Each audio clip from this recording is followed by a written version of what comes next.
name is Belkisa Terziu, and today I want to talk about a different perspective of the world that we are living in.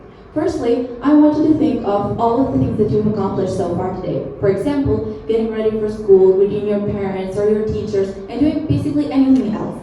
The next thing that I want you to do is that I want you to imagine doing these same tasks somewhere else in the world. For example, in Los Angeles, California, where the wildfires have already engulfed thousands of homes and trees, and people are worried about their well-being. Or maybe in Central Europe or in South America, where there's so many other problems like floods and heat waves. Now, based on the descriptions that I gave you, you think that it would be quite difficult to fulfill your daily tasks in these other environments due to the conditions that the nature is in.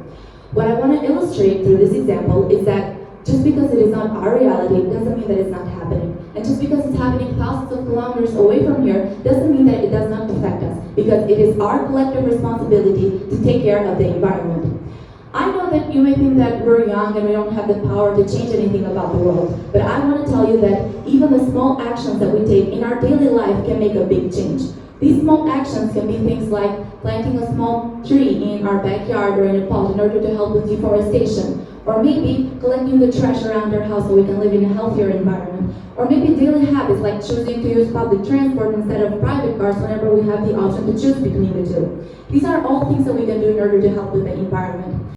As I was researching all of these methods, I came across something that researchers refer to as the snowball effect. Basically, when it snows and you make a snowball and you roll it in the snow, it gets bigger and bigger every single time. The same thing can happen with our actions. They start off small, but they lead to something bigger. So let us all work together so we can create an environment where we share the compassion towards each other and where we take care of the gifts our nature has blessed us with. Thank you.